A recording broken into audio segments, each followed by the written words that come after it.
चलिए। हाँ, नमस्ते। आप सभी का स्वागत है। ये सेकेंड वेबिनार है SO2A reflective mathematics teaching geometric reasoning का।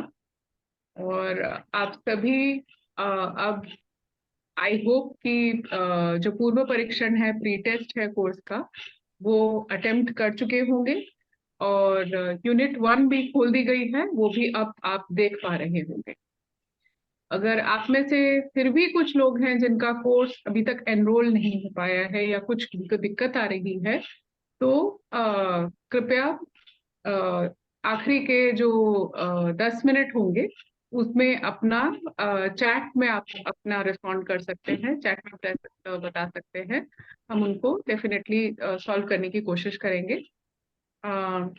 सुबह एक बार हम लोग थोड़ा सेंस ले लेते हैं कितने लोगों ने प्री टेस्ट कर लिया है और यूनिट 1 देख चुके हैं, हाथ उठा के, जैसे हमने पिछले उसमें भी किया था, वेबिनार में भी, वो करके। और फिर उसके बाद हम आज का सत्र शुरू करते हैं। जी, स्वाति ने हाथ उठाया। स्वाति, हम आपको आप चैट में रिस्पॉन्ड कर सकते हैं। जो आपको प्रश्न पूछना है, हम आखिरी के 10-15 मिनट उन्हीं प्रश्नों का जवाब देंगे। आई थिंक स्वाति ने सवाल उठाए, सवाल के लिए नहीं हाथ उठाए। कितने लोगों ने प्री टेस्ट खत्म कर लिए हैं उसके अच्छा, लिए तो वो अभी रुक जाइए, अभी हाँ, हाथ नहीं उठाना, हैंड्स हाँ, डाउन। आप लोअर अभी कर सभी दीजिए। हाथ डाउन कर लीजिए, हैंड्स डाउन, हाथ नीचे। हाँ, सुबह, you go head, I am there. Yes. Actually थोड़ा सा हम बात कर लेते हैं कि कितनी सारी चीजें हमारी एक सत्र में आनी चाहिए। तो वो ऐसा है, संजय जी थोड़ी देर के लिए हम सवाल अभी नहीं ले रहे हैं, क्योंकि हमें एक सेशन कंप्लीट करना है, एक सेशन हमने बनाया है। तो सवाल जो है आखिरी के 10 मिनट में लेंगे। तो एक एक बताइए कि हमारी जो यूनिट 0 जो है, जो ओवरव्यू ऑफ द कोर्स है, उसमें एक्टिविटी जो 5 है उसमें हमने असाइनमेंट और असेसमेंट बताया है आपको।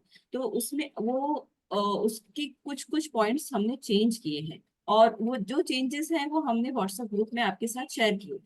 तो आप उसके अनुसार मैं आपसे कुछ कुछ सवाल पूछती हूँ, आप अपने हैंड जो है वो रेस करिएगा प्लीज। तो पहला सवाल ये है कि आप में से सब लोगों ने, जो भी आप यहाँ पर हैं, प्री कोर्स सर्वे खत्म कर लिए हैं? एक बार अपना हाथ उठा दीजिएगा, थोड़ा जल्दी जल्दी करते हैं। हाँ, कैसे हमने सोचा था कि अगर आप मोबाइल से ज्वाइन हुए हैं तो नीचे रिएक्शंस करके होगा, उसमें रेज हैंड होगा। हाँ, यस जी। तो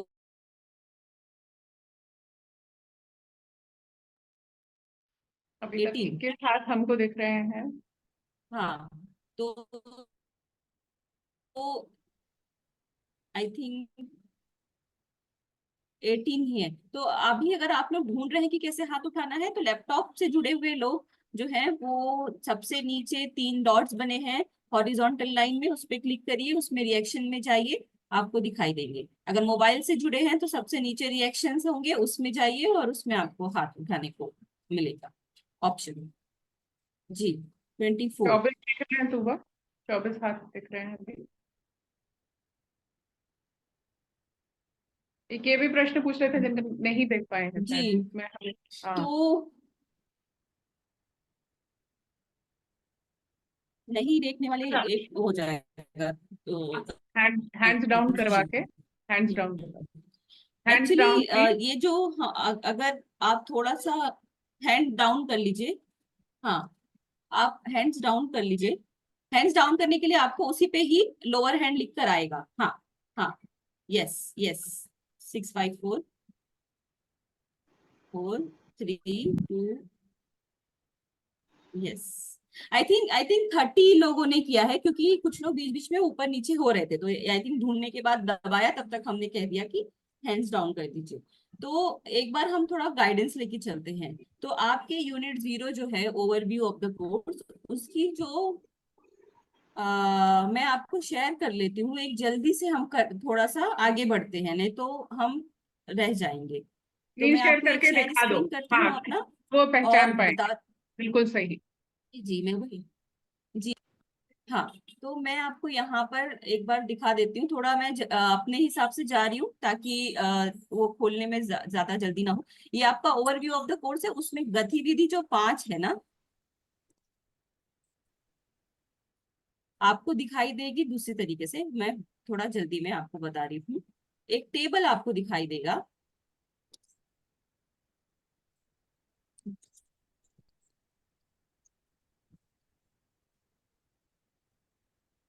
उस टेबल में आपको यहाँ पर पॉइंट्स दिखाई देंगे। तो ये सारे पॉइंट्स हैं टोटल मिला के 100। तो ये सारे पॉइंट्स आपको ध्यान से देखने होंगे, आपको मिलना चाहिए। तो सबसे पहले आप जिस स्तर पे हैं वो है प्री कोर्स सर्वे, वो आपका 1 पॉइंट का है, वो आपका होना चाहिए। उसके बाद आपको उसी यूनिट 0 के नीचे प्री टेस्ट है, आपको वो एक पूरा 8 क्वेश्चंस हैं वो आप अपने सॉल्व करते हैं, तो उसके पॉइंट्स हैं। फिर यूनिट 1 के पॉइंट्स इस तरीके से दिए गए। तो ये एक बार देख लीजिएगा कि इनमें से सारी चीजें आपने अटेम्प्ट तो की है ना, और ये अटेम्प्ट अगर नहीं किए हैं तो वो पॉइंट्स नहीं मिलेंगे आपको। कहीं कहीं पे ऐसे सवाल भी दिए हैं कि आपने वो अटेम्प्ट किए हैं और नीचे एक चेक बॉक्स है जिसमें आपको अपनी सहमति दिखानी है कि आपने वो अटेम्प्ट किया है। हाँ, तो उस चेक बॉक्स को क्लिक करना होगा, तब आपको वो पॉइंट मिलेंगे। तो ये सारी स्कीम है, ये आपका पूरा ग्रेडिंग पॉइंट्स है। हाँ, तुबा एक बार एक एग्जांपल भी दिखा देना उस चेक जिसको बॉक्स का। आप बार बार पलट के आइए और उस, जी जी, अभी तक आपको वो चेक बॉक्स का एग्जाम्पल नहीं दिखाई दिया होगा, क्योंकि अभी तक हम ओवरव्यू ऑफ द कोर्स थे। लेकिन यूनिट 1 जो है वो सैटरडे को रिलीज कर दिया गया था। तो अब आपको वो चेक बॉक्स दिखाई देंगे। तो सबसे इम्पोर्टेंट चेक बॉक्स जो दिखाई देगा आपको सब मूल्यांकन का होगा, सेल्फ असेसमेंट का। उसमें आपको दिखाई देगा ये check box and discussion forum में। तो एक बार मैं दिखा देती हूँ। जैसे आप इस सब चीजों का सर्वे का आंसर देंगे, उसके बाद कोई भी अगर म्यूट कर दीजिएगा अपने आप को। हाँ, जब आपने ये सर्वे दे दिया है, यहाँ पे एक एक छोटा सा बॉक्स आएगा। इस बॉक्स में दिया गया है कि आप रिपोर्ट कर रहे हैं कि आपने अपना सेल्फ असेसमेंट जो है, मूल्यांकन जो है वो उसकी कर चुके हैं। तो यहाँ पर वही है कि मैं पुष्टि करता हूँ कर, तो आपको यहाँ पे हाँ पर क्लिक करना है और उसको सबमिट करना है। तो ये आप सबमिट कर लिए होंगे, उसके बाद मार्क एज कंप्लीट। ठीक हाँ, है। तो ये जब आप चेकबॉक्स सबमिट करेंगे तभी आपको मार्क्स मिलेंगे। अगर आपने सिर्फ वो सर्वे जी कंप्लीट कर लिया है, उससे आपको मार्क्स नहीं मिलते हैं। चेकबॉक्स करना जरूरी है, तभी आपको मार्क्स मिलेंगे, क्योंकि ये ग्रेडेड जी एक्टिविटी है। तो ग्रेडेड एक्टिविटी मतलब उसके मार्क्स जोड़े जाएंगे कोर्स के अंत में। अनग्रेडेड एक्टिविटी मतलब उसके मार्क्स नहीं जुड़ेंगे। वो एक ऐसी एक्टिविटी है जो आपको सीखने के लिए करी गई है। तो आप जानते होंगे टीचिंग में भी ऐसी चीजें बहुत सारी होती है जो जस्ट हमको सीखने के लिए करना होता है, और कुछ चीजें होती हैं जो असेसमेंट के लिए होती है ना। तो ग्रेडेड एक्टिविटी सारी हमारी असेसमेंट के लिए है, और अनग्रेडेड एक्टिविटी हमारी सीखने के लिए है। तो वो आपको सीखने का मौका देंगे। तो तुबा आपको कुछ एग्जाम्पल्स भी अभी दिखाएगी जो सीखने के लिए अनग्रेडेड एक्टिविटीज हैं और जो ग्रेडेड एक्टिविटीज भी हैं। जी।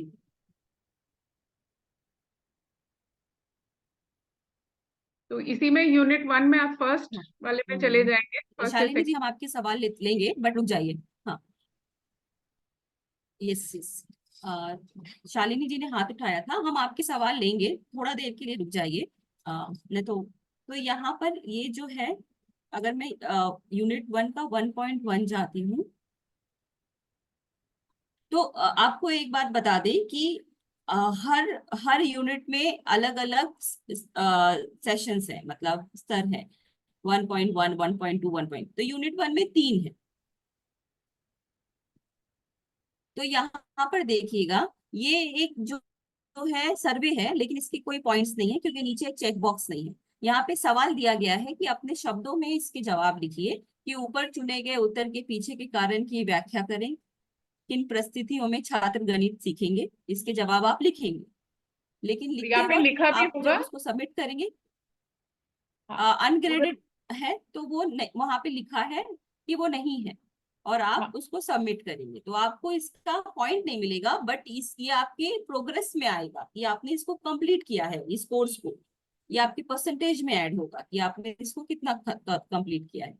पॉइंट्स इसमें नहीं होंगे। आप पोल मत देंगे आप अपने यहाँ पर तो ये आपके प्रोग्रेस में जाएगा, बट जैसे यहाँ पे विकल्प जो मल्टीपल चॉइस क्वेश्चंस होते हैं यहाँ पे आपको दिखाई देगा 0 देने होंगे, क्योंकि अगर आपने ये जवाब छोड़ दिए तो आपका परसेंटेज ऑफ प्रोग्रेस जो है वो नहीं दिखाई देगा, मतलब कम रहेगा 100% की बजाय। तो ऐसे जो सवाल हैं जो बीच बीच में सत्र के बीच बीच में आ रहे हैं वो अनग्रेडेड है। लेकिन फिर ग्रेडेड क्या है जिसमें आपको पॉइंट्स मिलेंगे। तो मैंने आपको वहां पर बताया था कि आप उस जो टेबल है उसको फिर से जाइए एक बार अपने बुक में, आपके पास कलम है कागज है तो उसमें लिख लीजिए कि यूनिट 0 के जो ओवरव्यू ऑफ द कोर्स का एक्टिविटी 5 है, ये वाला आंकलन, ये वाले को बार बार आप जाकर देखिए कि कहाँ कहाँ पर पॉइंट बिखरे हुए हैं। तो यूनिट 1 में अगर आप 1.1 का स्तर ले उठाते हैं तो उसमें आपको पॉइंट्स मिलेंगे यहाँ पर क्विज और असेसमेंट जो एमसीक्यूज बेस्ड है, और सेल्फ असेसमेंट। और सबसे आखिर में मिलेंगे आपको यहाँ पर जो जो है डिस्कशन। जैसे हमने डिस्कशन में एक पिछले बार बता सेशंस में दो आपको डिस्कशन कैसे करना है। हाँ। हाँ, ये डिस्कशन आपको ऐसे नहीं दिखाई देगा, लेकिन मैं आपको बताती हूँ। आपको डिस्कशन का एक पूरा फोरम दिखाई देगा, लेकिन जैसे है कि आप वहां पर भले से डिस्कशन कर रहे हैं, आपको यहाँ पे लिखना होगा। आपको दो चीजें करनी है, जैसे हमने अपने फर्स्ट वेबिनार में बताया था कि आप अपना एक डिस्कशन के लिए पॉइंट रखिए, जो भी आपके सवाल है, आपका पॉइंट है, आपका स्टेटमेंट है, आप रखिए। और दूसरा ये है कि आपके जो साथियों ने जो जो भी पॉइंट रखा है, अपने एटलीस्ट 2 साथियों के जवाब के सवाल के जवाब दीजिए, सवाल या जो भी होगा कि आप क्या सोचते हैं। तो खुद रखना है और 2 साथियों को ये जवाब भी देने हैं। जब आपने ये दोनों कर दिया है तो आपको ये दोनों पे क्लिक करना है और सबमिट करना है, तब आपको 2.5 पॉइंट्स इस वाले यूनिट में मिल जाएंगे। और अभी करना कैसे है डिस्कशन, तो आप जब वहां पर जाए, जब आपका आपके हिसाब से जब सत्र खुलेगा तो वो इस तरीके से दिखाई देगा।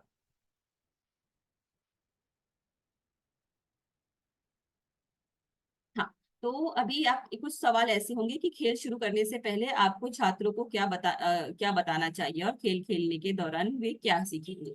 ये सारे डिस्कशंस जो हैं वो सत्र के हिसाब से दिए गए हैं, ये मैंने ओवरऑल आपको बता रही। तो जब आप ये ओपन करेंगे तो आपको यहाँ पे ऐड अ पोस्ट करना होगा। आप अपना सवाल है वो इसको लिखिए, टाइटल लिखिए, अपने सवाल लिखिए और उसको सबमिट कर दीजिए, तो आप हम सबको दिखाई देगा फिर तो। और ये सब कोर्स के साथ साथ चल रहा है। आपको ऐसा और लग जरूर। रहा होगा कि सब अलग अलग दिखाई दे रहा है, बट ये सब कोर्स के साथ साथ है। हाँ, तो इसमें सिर्फ यही नहीं कि हाँ आपको रुचि। अपना पोस्ट करना है, अपने विचार पोस्ट करना है, आपको एक दूसरे के विचार देखकर उस पर प्रतिक्रिया भी आप पोस्ट कर सकते हैं। तो किसी को रिप्लाई भी कर सकते हैं, यस। किसी के वो प्रश्न भी कर सकते हैं, और किसी का भी जिसने पहले ही अपनी प्रतिक्रिया दे रखी होती है उसके ऊपर भी आप अपनी टिप्पणी कर सकते हैं। तो ये डिस्कशन करना है, ये सिर्फ जवाब देना नहीं है, इसलिए इसको हम डिस्कशन फोरम भी हमने कहा। तो अभी तुबा एक बार प्रश्न ले लेते इन जो हमने चीजें बताई हैं उसके बारे में, अगर आपके कोई प्रश्न हो। शालिनी जी ने हाथ शालिनी ऊपर जी। किए थे तो हाँ। आप शुरू कर सकते हैं। जी शालिनी जी, आप अपना प्रश्न यहाँ रख सकते हैं, रख सकती हैं। आई थिंक वो म्यूट पे नहीं है। अगर आपका माइक काम नहीं कर रहा है तो आप चैट पे भी लिख सकते हैं, हम चैट पढ़ लेंगे। हाँ, कोई भी प्रश्न आप चैट पे भी लिख सकते हैं, अनम्यूट करके भी बोल सकते हैं। अभी अगर कोई और अनम्यूट करके कोई प्रश्न पूछना चाहता है तो पूछिए। अगर कोई प्रश्न नहीं है तो फिर हम आगे बढ़ेंगे। हाँ जी, बोलिए हेलो। धर्मेंद्र। हाँ जी, हाँ, good evening good evening. Ma'am. in fact, we could not attend the first session, so we are not aware with the basic need for this course for us.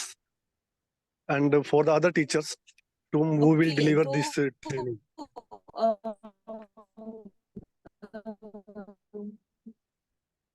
Dharmendra ji, हाँ, तो आप जब ये कोर्स को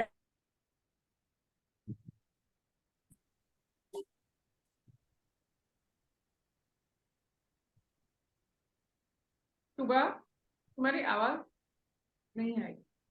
हाँ, अब आ नहीं रही है। मतलब हाँ। मैं तो रुक गई, मुझे लगा धर्मेंद्र जी कुछ कह रहे हैं। हाँ, नहीं मैं नहीं रुक नहीं, गई थी। बोलिए No, बोलिए। ma'am, it's over from my side. Okay, okay, तो धर्मेंद्र जी, फर्स्ट वेबिनार का हमारा सेशन रिकॉर्ड हुआ है और उसको हमने अपने कोर्स के एक अलग से सेक्शन बना के उसमें अपलोड किया है। तो आप उसको उस हाँ, मैं आपको बता देती हूँ कहाँ पर स्क्रीन शेयर आपको करके सुबह मिलेगा अभी दिखाएगी कि वो। वो रिकॉर्डिंग आपको कहाँ मिलेगी कोर्स में। और जहां तक आपका ये प्रश्न है कि इस कोर्स का नीड क्या है, तो ये कोर्स हरियाणा एससीईआरटी की तरफ से टीचर्स को करवाया जा रहा है, और हरियाणा एससीईआरटी और टेस्ट के बीच में ये कोलैबोरेशन है। कोर्स ज्योमेट्रिक रीजनिंग पर है। इसमें हम चाहते हैं कि एससीईआरटी भी चाहते हैं कि टीचर्स जो हैं एक कंटिन्यूस प्रोफेशनल डेवलपमेंट के में एंगेज हों। ऐसा ना हो कि सिर्फ हम वर्कशॉप में करें और फिर उसके बाद हम कक्षा में उसका कोई रूपांतरण ना ला पाए। तो हम इस कोर्स के जरिए ये चाहेंगे कि कुछ इम्पोर्टेंट जो कॉन्सेप्ट्स हैं जो मैथमेटिक्स टीचिंग में माने गए हैं काफी सारे शोध में भी, और हमारे इम्प्लीमेंटेशन में भी, हमारे काम में भी वो पता करे गए हैं, तो वो टीचर्स उनसे अवेयर हो जाएं और फिर उनको इस कोर्स के जरिए अपनी क्लास में कुछ ना कुछ ट्रायल, कुछ एक्सपेरिमेंट्स करके उस पर रिफ्लेक्ट करके हमसे एक दूसरे से शेयर करें, एक दूसरे से सीखने का मौका मिले। और ये हमारा प्लान ये है कि अभी तो हमने लगभग 150 टीचर्स को एनरोल किया है इस कोर्स में। इनमें से कुछ टीचर्स को सिलेक्ट किया जाएगा जो आगे हम 2000 टीचर्स के साथ काम करने वाले हैं हरियाणा में। तो कुछ टीचर्स जो अच्छा परफॉर्म करेंगे, जो इस कोर्स की महत्वता और इस कोर्स के कंटेंट को अच्छे से समझ सकेंगे, उनको हम एज अ टीचिंग असिस्टेंट लेंगे। नेक्स्ट 2000 टीचर्स के जो इम्प्लीमेंटेशन होगा उसमें ये एक तरह का उनको आई वुड से रिकॉग्निशन दिया जाएगा कि आप एक एक्सपर्ट हैं और आप इस लायक हैं कि आप दूसरों को भी पढ़ा सकते हैं इस कोर्स में जो कंटेंट है उसको। तो उसके लिए हम आगे प्रोसेस भी करेंगे और एक वर्कशॉप भी करेंगे। लगभग जुलाई के अंत में वो वर्कशॉप होगी और उसमें हम एक दूसरे से फेस टू फेस मिलेंगे और बातचीत कर सकेंगे। अगर इसके अलावा भी आपका कोई प्रश्न है तो आप चैट में डाल सकते हैं। सुबह आपको रिकॉर्डिंग Uh, दिखाने वाली कहाँ पे आपको रिकॉर्डिंग मिलेगी वो दिखा रही है सुबह। okay. Ma'am, is there any specific reason for choosing this geometric reasoning topic or? तो ज्योमेट्री ज्यादातर बच्चों को बहुत मुश्किल पड़ता है, और ज्योमेट्री दूसरे जो कंटेंट है मैथमेटिक्स के कंटेंट उससे थोड़ा सा अलग है, क्योंकि यहाँ पे कैलकुलेशन नहीं है। मैं ज्यादातर ये लोग सोचते हैं कि मैथमेटिक्स कैलकुलेशन है और ज्योमेट्री में कैलकुलेशन नहीं है, अगर होती भी है तो थोड़ी बहुत होती है। But that is you know that is not the main geometry. Main geometry है जहाँ आपको तर्क करना सीखना है, आर्ग्यूमेंट करना सीखना है, कंजेक्चर बनाना सीखना है, उसका प्रूफ करना सीखना है, कि प्रॉपर्टीज समझनी। तो ये क्योंकि एक अलग तरह का मैथमेटिक्स हो जाता है, इसलिए बच्चों को दिक्कत आती है, और इसीलिए खास तौर पे हमने ये कोर्स बनाया है। और एससीईआरटी भी चाहते हैं कि आपको इस कोर्स के जरिए एक ज्योमेट्री का आइडिया मिल जाए, और उसके बाद हम ये होप कर रहे हैं कि इस ज्योमेट्री के आइडिया के साथ साथ आप दूसरे कंटेंट में भी वो आइडिया कुछ ना कुछ बुन पाएंगे और इस्तेमाल कर पाएंगे। Okay, thank you so और much, हम ma'am. ओके, तो मैं एक सुबह बार जस्ट जल्दी से आपको बता देती हूँ कि कहाँ पर वो आपको रिकॉर्डिंग्स मिलेंगी। आपका ये पेज है, ये फिलहाल मैं एज ए स्टाफ आपको दिखा रही हूँ, तो ऐसे दिखाई दे रहा होगा। अब मैं आपको एज ए स्टूडेंट कैसे दिखाई देगा वो भी बता सकते हैं, लेकिन जस्ट जल्दी से जाते हैं। तो ये आपको दो चीजें दिखाई देंगी, ओवरव्यू ऑफ द, तीन चीजें दिखाई देंगी, overview of the course, online lecture video recordings and unit 1। Student learning, बच्चे कैसे सीखते हैं। तो जो ये है course online lecture video recordings, इसमें आप फर्स्ट वेबिनार जो हमारा हुआ था 13 जून को, उसकी रिकॉर्डिंग्स यहाँ पर अपलोडेड है। तो आप बस वहां पे क्लिक करिए अपने ही, जैसे मैंने अभी किया, और यहाँ पर वो यूट्यूब पे देख सकते हैं। प्ले करिए और पूरे 1 घंटे का सेशन रिकॉर्डेड है। तो स्टॉपिंग, तो हम शायद अपना सेशन शुरू करते हैं रुचि, क्योंकि आधा घंटा ही बचा है। मैडम एक क्वेश्चन और था। हाँ जी, पूछिए। जी मैडम, मैं अनिल कुमार, डाइट मात्र शाम हिसार से। जी जो प्री टेस्ट किया था मैडम, उस प्री टेस्ट में बहुत सारे क्वेश्चन मुझे ऐसे लगे जो मतलब एम्बिगुअस थे, या उनके एक से ज्यादा आंसर भी ठीक हो सकते थे। ओके, तो मैडम उसके इसका बारे जवाब में। मैं देती हूँ सुबह। हाँ, सुबह मैं देती हूँ। तो ये जो ओके। प्री टेस्ट है सर, अभी हमने जो शेयर किया, आपको लगा होगा वो एम्बिगुअस है, और आप इसको ये मत सोचिए कि आपका सवाल सही हुआ या गलत हुआ। इस कोर्स के अंत में हम वापस से इसी तरह का एक टेस्ट आपके लिए रखेंगे, और इस टेस्ट के हम मार्क्स कितने हैं देखिए, सिर्फ 1 मार्क है, और 1 मार्क अटेम्प्ट करने के लिए। तो प्री टेस्ट के जो आपने जितने सही हुए हैं उसके हिसाब से आपको कोर्स में मार्क नहीं मिलते, क्योंकि ये एक लर्निंग एक्टिविटी है। आपको सिर्फ ये प्री टेस्ट करना है, और जब आप दोबारा से कोर्स के अंत में करेंगे तो तब भी आपको इसके सिर्फ 1 मार्क ही मिलेगा। ये जो टेस्ट है ये आपके लिए और हमारे लिए है, ये देखने के लिए कि इस कोर्स के थ्रू आपको कौन से आइडियाज क्लियर हो पाए और कौन से आइडियाज नहीं क्लियर हो पाए। कुछ कंटेंट तो हमारे कोर्स में शायद होगा भी नहीं, बट हम ये देखना चाहते हैं कि क्या जो कंटेंट ऑलरेडी है इस कोर्स में, उससे क्या, उससे रिलेटेड जो कॉन्सेप्ट्स हैं उन पे भी फर्क पड़ता है या नहीं पड़ता। तो ये सिर्फ हम एक सीखने की प्रक्रिया में एक टेस्ट है, ताकि आप खुद भी सेल्फ असेसमेंट कर सकें कि शुरुआत में मैं इन सवालों का मैंने इस तरह से जवाब दिया था, और अंत में मैं इन सवालों का इस तरह से जवाब। तो आप इसको ये मत लीजिए कि ये सही है कि नहीं है। हाँ, सिस्टम में हमने कुछ डाल रखे हैं।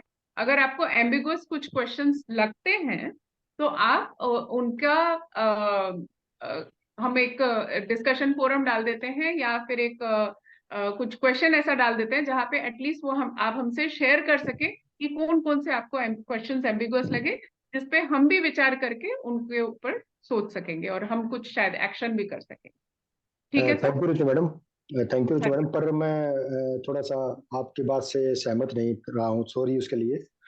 हाँ, क्योंकि बोलिए। क्योंकि क्योंकि अगर हम being a participant, being a student, अगर इस फोरम में जुड़े हैं, और जिस तरीके से हम अपने स्टूडेंट को पढ़ाने के लिए बात करते हैं कि भाई, और उनके सामने अगर एम्बिगुअस क्वेश्चन डालेंगे तो हाँ वो भी असहज महसूस करेंगे कि भाई कुछ क्वेश्चन के आगे टिक मार्क लगा है सही का, कुछ क्वेश्चन के आगे टिक मार्क लगा है गलत का। तो हमें फील होता है कि इस ये क्वेश्चन यार इसका ये आंसर होना चाहिए था, पर ये ऐसा नहीं है, तो ऐसा इसका आंसर ये क्यों है? क्योंकि उसमें टिक मार्क और गलत का आंसर ऑप्शन आया था कि ये क्वेश्चन आपका हाँ सही है, जी। ये क्वेश्चन आपका गलत है। हाँ और फिर मुझे मुझे देखो, मैं और का तो नहीं कर सकता, लेकिन मुझे कुछ ऐसा फील हुआ कि शायद वो मैंने नोट भी करे, कुछ क्वेश्चन नोट किए, कुछ क्वेश्चन नोट भी नहीं कर भी पाया, लेकिन बार बार हाँ जी। रिपीटेडली ऐसा हुआ तो मैंने कुछ क्वेश्चन नोट भी किए बाद में। तो मैं चाहता हूँ कि इसके लिए हाँ एक जी। स्पेशल आप वेबिनार। आप म्यूट हो गए हैं सर। सर, इसके लिए वेबिनार तो अभी नहीं कर पाएंगे, बट बाद में हम देख सकते हैं। फिलहाल हम एक वहां पे एक आपके लिए फॉर्म डाल देते हैं, एक प्रश्न डाल देते हैं जिसमें जो जो क्वेश्चंस आपको एम्बिगुअस लगे वो आप डाल दीजिएगा। और अगर ज्यादातर पार्टिसिपेंट से हमें ये फीडबैक मिला कि वो क्वेश्चन उनको एम्बिगुअस लग रहा है, तो फिर हम उनको निकालने के बारे में डेफिनेटली विचार करेंगे, उन क्वेश्चंस को निकाल दिया जाएगा। देखिए, और ये दूसरा मैडम, फीडबैक हमारे लिए सर इम्पोर्टेंट है, क्योंकि हम इतने बड़े स्तर पे जब हम काम कर रहे हैं, तो कुछ क्वेश्चन जो हमारे कुछ टीचर्स को लगा होगा बहुत फेमिलियर है, उनको क्लियर होगा, हो सकता है दूसरों को एम्बिगुअस लग रहे हो, या फिर वो क्वेश्चन सच में एम्बिगुअस हो और पहले हमारे साथ किसी ने नहीं शेयर किया हो। तो हम ये प्रश्न डाल देते हैं और आप वहां पे उसको रिस्पॉन्ड कर दीजिए। उसके बाद हम सोचते हैं कि वेबिनार हम किस पॉइंट पे कर सकते हैं उन टीचर्स के साथ बातचीत करने के लिए। अभी हम इस वेबिनार के कंटेंट की तरफ बढ़ना चाहते हैं जो हमने सोच रखा है। तो तुबा को मैं रिक्वेस्ट करूंगी, तुबा आप कंटेंट की तरफ मैडम बढ़िए। एक साथ ही क्वेश्चन इसके प्लीज साथ प्लीज आप मैडम आप सर, मैडम हाँ जी प्लीज। सर, ये आखिरी क्वेश्चन हम ले सकते हैं आपका, जो भी बोल रहे हैं हाँ मुकेश और क्योंकि शायद। हाँ मैडम इसमें जैसे कोर्स करा था मैं, जैसे 1.1 यूनिट का 1.1 और 1.2 हमने किया। तो हाँ जी 1.2 बोलिए। में भी 1.2 में भी कई पोर्शन ऐसा लगा मुझे जो आधा अधूरा लगा, या कोई ऐसा लगा जो रिपीटेड था। सर तो वो कौन सा लगा आपको? हमें ना इस तरह के जो आपके पॉइंट्स हैं जहां आपको लग रहा है इस तरह के, तो हम एक जगह बना देते हैं कोर्स में जिसमें आपको डाल सकते हैं, ठीक है? हाँ, क्योंकि नीचे कमेंट का ऑप्शन था, लेकिन वो हाँ मुझे वहाँ उचित नहीं लगा, शायद कोई पढ़े ना पढ़े। तो मैं, सब वेबिनार तो है ही आज, तो मैं आज ही वो ये सारी चीजें उठा लूँ, तो इसलिए मैंने सही मंच चुना। पर शायद पता नहीं उठा पाएंगे नहीं उठा पाऊंगा ठीक से तरीके से। तो सर वो प्रश्न का ना मैं तुबा एक हम इन यूनिट्स में डाल देते हैं। मैं आपको बताऊंगी कैसे डालना है वो। एक इस तरह का प्रश्न डाल देते हैं जो जो आपको एम्बिगुअस लगा या आपको आप सेटिस्फाइड नहीं थे उस रिपीटेड क्वेश्चन रिपीटेड से, नहीं, रिपीटेड तो और कंटेंट रिपीटेड कंटेंट जैसे लगा। हिंदी रिपीटेड भी था। अगर मैं चाहूँ तो अभी एक्चुअली मैं एग्जैक्टली लैपटॉप अगर से नहीं जुड़ा हूँ, मैं रिपीटेड है फोन तो से जुड़ा सर, हूँ।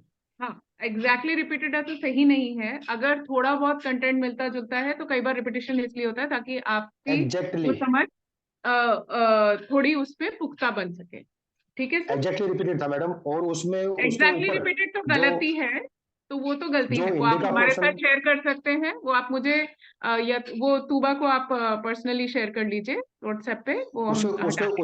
उसके ऊपर जो जैसे आप कंटेंट देते हैं, हिंदी का अलग देते हैं, इंग्लिश का अलग देते हैं। तो हाँ जी, इंग्लिश का कंटेंट तो पूरा था, लेकिन हिंदी का कंटेंट आधा अधूरा था।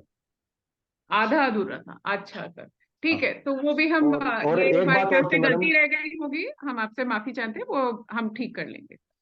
हाँ मैडम, तो अब अगर हम हमारे स्टूडेंट के साथ में हम ऐसा करेंगे तो थोड़ी ये दिक्कत सी महसूस होती है, तो आपसे रिक्वेस्ट है कि जब ये कोर्स कर रहे हैं तो सही तरीके से करें, ज्यादा अच्छा रहेगा हमारे लिए भी। डेफिनेटली सर, एंड थैंक जी यू जी। For sharing your points. और अगर आपको इसके कारण तकलीफ हुई हो तो हम आपसे अपॉलॉजी नहीं नहीं, मांगते हैं। तकलीफ नहीं हुई मैडम, तकलीफ नहीं हुई, पर हाँ वो कोर्स हमने कर लिया और हम स्कोर ही पूरा पूरा किया है अभी तक। तो वो हाँ तकलीफ नहीं हुई। तो बस ये है ठीक, कि औरों को तकलीफ ना हो, तो इसलिए, क्योंकि 20-25 लोगों ने डेफिनेटली अभी तक किया है, तो औरों को तकलीफ डेफिनेटली। तकलीफ ना हो, तो इसलिए तो बोले हम। हाँ जी। थैंक तो यू मैम। अनिल कुमार जी, तुबा हम अनिल कुमार जी से कांटेक्ट करके ये पता कर लेंगे उनको कहाँ कहाँ ये क्वेश्चंस लगे हैं, ठीक है? अभी सर आपसे रिक्वेस्ट करती हूँ कि हम आगे चले जाएं। मुकेश जी सॉरी, हम प्रश्न और नहीं ले पाएंगे क्योंकि समय 1 घंटा ही हमने सभी का लिया है यहाँ पे। और उन उन सबका समय भी इम्पोर्टेंट है और हमारा भी इसके बाद और भी मीटिंग्स और वेबिनार होते हैं, तो हमें भी वहां पे जाना होगा। तो तुबा से रिक्वेस्ट करती हूँ कि आज का जो हमने प्लान बनाया था वो शुरू करें। जी, जस्ट इस चीज को कंक्लूड करते हैं कि इसको कोर्स में हम देखेंगे कि किस तरीके से इसको एड्रेस कर सके। लेकिन अनिल जी, हम आपके साथ एक गूगल डॉक शेयर करेंगे, आप जितने भी सवाल आपको लगे हैं आप उसको कॉपी पेस्ट वहां कर दीजिए, तो हमें बाद में आपको इस दुविधा को एड्रेस करने में आसानी होगी। ठीक है, तो हम अपने इसी यूनिट 1 के ही बेस पे आज सेकेंड वेबिनार है, और हमारे पास अभी इस वक्त आप लोगों से रिक्वेस्ट है कि अपने आप को म्यूट कर लें। जब कभी भी आपको सवाल उठाना है आप रेज हैंड कर सकते हैं, और आपको फिर मौका दिया जाएगा बात करने के लिए अगर वक्त मिला तो मैं यहाँ पे आपके साथ स्क्रीन शेयर करती हूँ। जी, तो अभी का जो वेबिनार है हमारा, वो हमारे यूनिट 1 जो हम अभी कर रहे हैं, हम प्री टेस्ट के बारे में नहीं कर रहे हैं, वो हमारा यूनिट 0 और जो हमारा फर्स्ट वेबिनार था दुविधाएं समझने के लिए था। यूनिट और यूनिट नो फर्स्ट वेबिनार में हमने कुछ आपसे बातचीत की जो कि इस तरीके से थी कि मैथमेटिक्स क्लासरूम में जो आपका डिस्कशन होता है बच्चे कैसे फील करते हैं, खास तौर पे इस सवाल पे थी, क्वेश्चन 2 पे की। आपके अनुसार गणित सीखने में विद्यार्थियों को क्या समस्याएं आती हैं? यूनिट 1 जो है वो स्टूडेंट्स लर्निंग पर बेस्ड है, तो थोड़ा सा हम एक्चुअली क्वेश्चन 1 को नहीं लेते हैं, थोड़ा सा क्वेश्चन 3 जो हमने बना सोचा है उसके ऊपर जाते हैं। तो सवाल ऐसे है, आप थोड़ा वक्त लीजिएगा, फिर उसके बाद हम अपनी चर्चा शुरू करेंगे। तीसरा सवाल, मतलब ये सवाल फिलहाल इस सेशन का पहला सवाल ये है कि जब हम ज्योमेट्री करते हैं, ज्योमेट्री में समस्याएं हल करते समय छात्र आमतौर पर क्या गलतियां करते हैं? आपके हिसाब से क्या गलती होती है? क्या हम गलतियां जो है, एक होती कि हम किस चीज को गलतियां समझते हैं, और वो कौन सी गलतियां होती हैं, वो दोनों में मतभेद है। तो अभी फिलहाल आप जो सोचते हैं गलतियां करते हैं उसके बारे में हम बात करेंगे। तो समस्याएं हल करते समय या सवाल हल करते समय छात्र आमतौर पर क्या गलतियां करते हैं, फिर अगर इसके बारे में सोचिए। उसके बाद ये क्या आप ऐसी तीन, अगर तीन नहीं हो सकती तो लेट्स से कि एक एक, पहले तो एक एक ही ले लेते हैं, क्या आप ऐसी एक गलती चुन सकते हैं और बता सकते हैं कि समस्या हल करते समय छात्र ऐसा क्यों सोच रहे थे या सोचते हैं? ये चीज मैं डिस्प्ले पे ही रखती हूँ ताकि ये सवाल हम बार बार देख सकें। और आप 1 मिनट, 1.5 मिनट, 2 मिनट ले लीजिए। और अगर इसी बीच में किसी को कुछ अपनी बात रखनी है इस सवाल पे, तो हम शुरू करते हैं। रुचि, आप देखते रहिएगा कि किसी ने अगर हाथ उठाए हैं तो वो बात कर सकते हैं।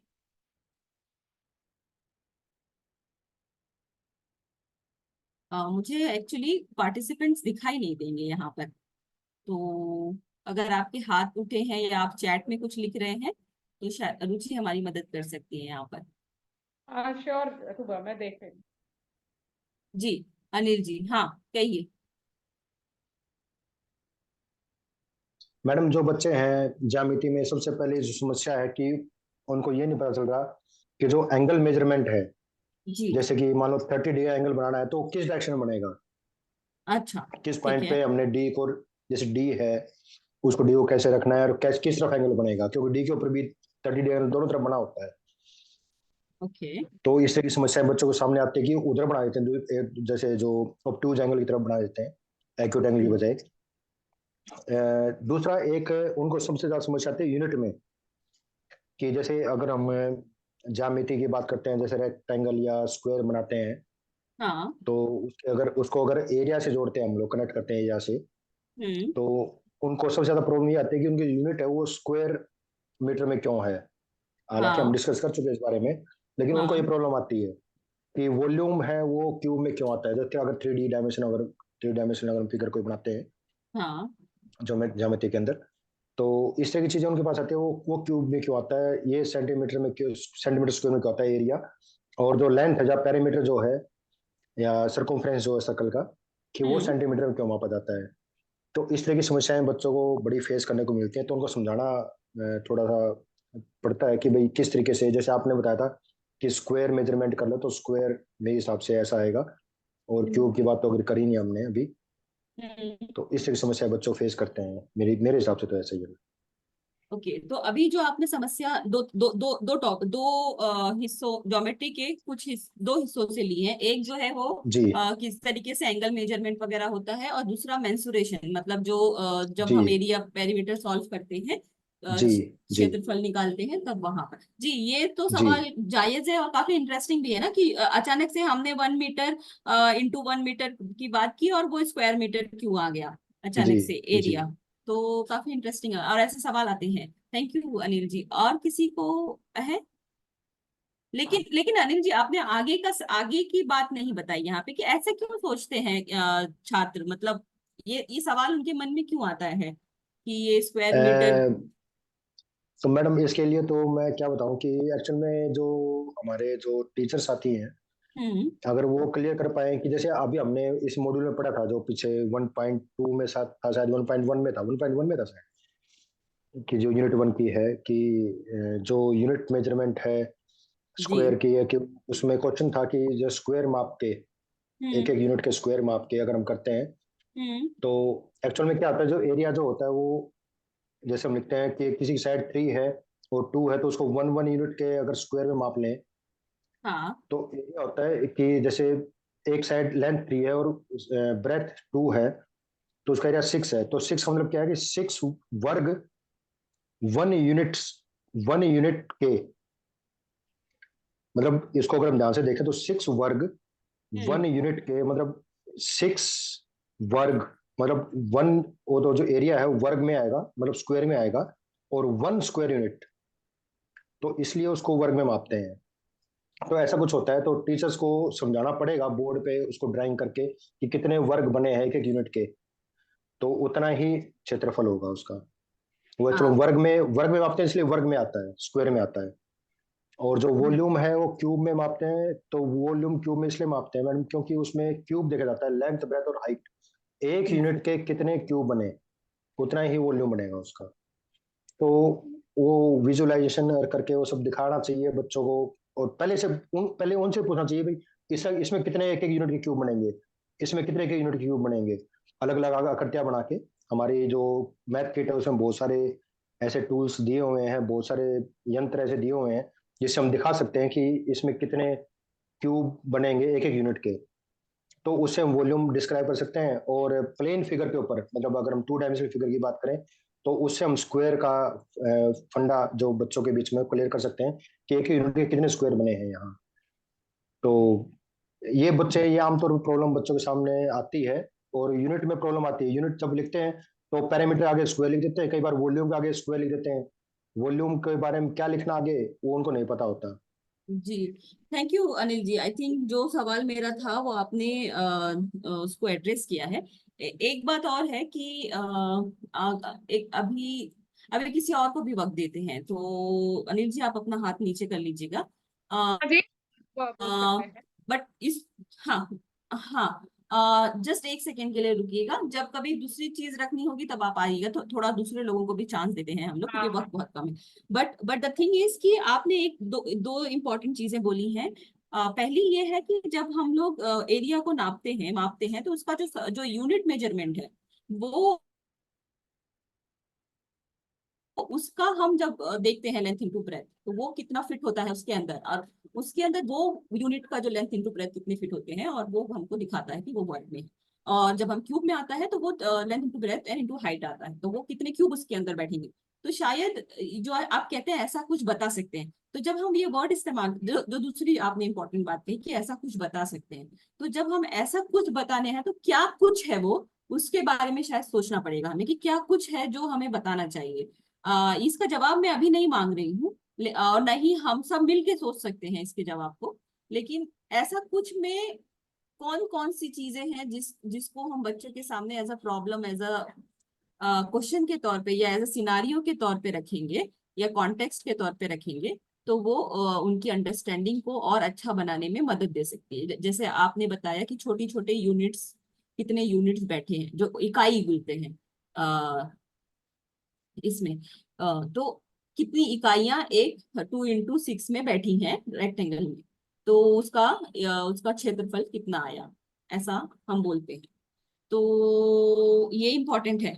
तो उसमें क्या है, तो जैसे हम लोगों ने काफी चीजें देखी थी, ग्रिड पेपर इस्तेमाल किया था, ग्राफ पेपर काफी उम्दा अ, जरिया है ये सब चीजों को बात करने के लिए, थोड़ा नॉन स्टैंडर्ड से स्टैंडर्ड की तरफ जाने के लिए। ठीक है, तो वंदना जी का हाथ ऊपर हुआ था, तो हम उनका भी लेते हैं। Good afternoon ma'am. जी गुड आफ्टरनून। मैम जैसे जो सर ने बताया अभी हमें, वो तो 6 to 8 में कंसेप्ट बच्चे पढ़ के आते हैं। एक जी जी 9th में जब हम उनको क्वाड्रिलेटरल्स इंट्रोड्यूस करते हैं, उन्हें जी स्क्वायर और रेक्टेंगल ऑलरेडी पता होते हैं, जी। लेकिन वो सिर्फ एक उन्हें ये क्रैम होता है square means all sides equal, all angles 90 only. Hmm. और जब हम क्वाड्रिलेटरल्स में टाइप्स एक्सप्लेन करते हैं, वो उनमें डिफरेंशिएट ही नहीं कर पाते, और हमने समझा दी उनको सब टाइप्स। उसके बाद जब हम ये सवाल उनके सामने आता है, क्या सभी वर्ग आयत होते हैं, क्या सभी आयत वर्ग होते हैं, ये कंसेप्ट उनके अंदर डालना, क्लियर करना बहुत ही उनके लिए समझना मुश्किल हो जाता है कि क्या सभी समांतर चतुर्भुज वर्ग होते हैं। जो इस टाइप के क्वेश्चंस आते हैं वो ना डिफरेंशिएट भी नहीं कर पाते, और जी उनको फिर आंसर भी नहीं कर पाते। जी, ये काफी इंटरेस्टिंग है ना कि क्या सारे स्क्वायर रेक्टेंगल्स होते हैं या फिर वाइस वर्सा, मतलब हाँ रेक्टेंगल जी। स्क्वायर होते हाँ हैं। और देखा जाए बहुत इंटरेस्टिंग है ये चीज समझना और बताना, बट बच्चे इस चीज में बहुत ज्यादा कंफ्यूज हो जाते हैं। जी, पर क्या तो हमारा अभी जब हमको ये पता चल गया है कि ये समस्या है, या हाँ मे जी। बी ये जो हमारे टर्म में है मिसकंसेप्शन हो गए हैं कि नहीं ऐसा नहीं हो सकता क्योंकि ये ऐसा नहीं है, तो उसको कैसे क्या हम बनाए कि वो उसको एड्रेस कर पाए इस पर्टिकुलर चीज को, वो शायद सोचना होगा। और शायद हमने एक जगह पर इसे एक्सप्लेन भी किया है। Okay okay. Thank you Vandana ma'am, लेकिन ये काफी इंटरेस्टिंग था ये जो बताया है आपने। और दूसरा ये मेरा न्यूज क्यों चुनने लगा, हाँ, तो लिनोवो जी ने भी हाथ उठाया है, क्या आप अपना नाम चेंज कर देंगे? आप राइट क्लिक करिए और अपना नाम चेंज कर दीजिए, बट अभी अपना नाम बता दीजिए हमें। Madam good evening. जी, गुड इवनिंग। मैं प्रमोद कुमार जी जी सर, आप पलवल। कहिए। मैडम जैसे अभी ये चर्चा हो रही थी कि भाई आल जो समचतुर्भुज है या समांतर चतुर्भुज है, जो उसको वर्ग कह सकते हैं या आयत कह सकते हैं, इसमें जी सिर्फ एक ही निकल के आता है कि उनके गुणों को पहले बताया जाए। जिसमें ज्यादा गुण है तो कम गुण वाला वो हो सकता है, लेकिन जिसमें ज्यादा गुण है वो कम वाला नहीं हो सकता। जैसे स्क्वायर और चतुर्भुज और वर्ग में एक मोड डिफरेंस है, एक गुण फालतू है वर्ग में, कि उसके डायगोनल बराबर होते हैं, जी। समचतुर्भुज के नहीं होते हैं। तो जिसके गुण ज्यादा है, छोटा वाला उसमें हो सकता है, लेकिन बड़ा वाला छोटे में नहीं हो सकता। गुणों के आधार पर डिफाइन कर सकते हैं। Thank you Pramod ji. वंदना जी, क्या आप सहमत मैडम हैं? मैडम जी अनिल जी, अनिल थोड़ी देर कुमार। के लिए, जी थोड़ी देर के लिए बाकी लोगों को बोलने दीजिए, मैं आपका जी आपका जी। हाँ। वंदना जी, जो प्रमोद जी ने कहा उससे आप सहमत हैं? मैम इसका एक सॉल्यूशन ये है, 6 to 8 जब बच्चों को ये कंसेप्ट इंट्रोड्यूस करवाया जाता है, उन्हें मेनली स्क्वायर और रेक्टेंगल पढ़ाया जाता है, तब उनसे प्रैक्टिकली उनसे ये चीजें करवाई जाएं, चाहे स्टिक जी हाँ। से जी। ड्रॉ करवाई जाएं, तब तक तो उनके माइंड में डायगोनल का तो कंसेप्ट होता ही नहीं, उन्हें तो बस all sides equal, opposite sides equal, सिर्फ ये 2 लाइंस क्रैम करवा दी जाती हैं। अगर वो उस टाइम इन चीजों को क्लियर करते हैं, फिर अब जब हम 9th में आने पर उनको और नए क्वाड्रिलेटरल्स के बारे में बताते हैं, तो वो ज्यादा अच्छे से कंपेयर कर पाएंगे। सर ने जो पॉइंट बताया वो भी सही है मैम। मैडम जी एक छोटा सा और, जी जैसे हम ज्यामिति को एरिया से रिलेट रिलेट करेंगे, उसका संबंध से करेंगे, तो हम केवल एक चीज पढ़ाएं पहले, कि ये एक यूनिट का स्क्वायर या एक यूनिट का वर्ग है। जी तो उसके मन में कंसेप्ट बन जाता है कि भाई 1 सेंटीमीटर का वर्ग है या 1 मीटर का वर्ग है। जब हम आयत को एरिया से रिलेट करेंगे और आयत का जब एरिया डिफाइन करेंगे, तो उसको उस यूनिट में बांट देंगे। ओके। थोड़ी देर में। हेलो, ठीक ठीक ठीक सुन है, पा रहे हैं थैंक आप? यू। हाँ, हमने सुना इसके बारे में एक्चुअली गौर कर सकते हैं, लेकिन अभी ये हम बता नहीं सकते कि ये कितना सक्सेसफुल होगा, बट शायद हम सोच मैं सकते हैं इसके बारे में। मैं हर चीज का एरिया, किसी भी फिगर का एरिया हम्म। जो 2D में है, उसको रेक्टेंगल में कन्वर्ट करके बच्चों को पढ़ाता हूँ। हर चीज का एरिया 2D की कोई भी है, वो स्क्वायर है या रेक्टेंगल है या किसी चीज का भी एरिया निकालना है मुझे, ट्राइंगल का है, उसको रेक्टेंगल में कन्वर्ट करके मैं उसको बच्चों को पढ़ाता हूँ। ठीक है, इसमें एक्चुअली मतभेद है कि जब आप कन्वर्ट करते हैं तो वो 2D से 3D कैसे नहीं बनता, और नहीं बनता तो क्यों नहीं बनता, ये इसके लिए काफी बड़ा मतभेद है इस चीज में, थ्री प्रमोद जी। 3D के लेकिन सारे एरिया 2D में लाके बना देता हूँ, 3D के हाँ सारे एरिया। ठीक है, थैंक यू। हाँ मैम जी, हाँ जी बोल। ये मैं सर के बयान से सहमत नहीं। ये रेक्टेंगल में कैसे डिफाइन करेंगे? स्क्वायर में तो करते हैं एरिया को, रेक्टेंगल में कैसे डिफाइन करेंगे? इसी ला दिया इसका हूँ। भी यही प्रश्न था। मैं सहमत नहीं हूँ इनकी बात से मैम। अगर आप सहमत हो तो बताइए कैसे सहमत है।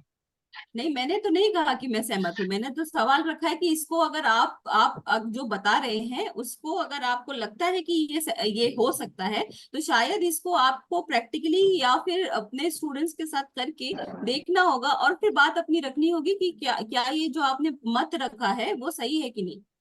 मैंने मैडम तो इतना ही सुकेर कहा। सुकेर वर्ग, सुकेर का मतलब है वर्ग। हम ग्राफ खींचते हैं उसमें भी छोटे सुकेर बने होते हैं, तो सुकेर में तो एरिया हमने हमेशा पढ़ा है, Exactly. रेक्टेंगल में तो कभी नहीं पढ़ा। थोड़ी ना होया करें एक्चुअली, तो 0% होता रही ऑन ठीक लाइन है।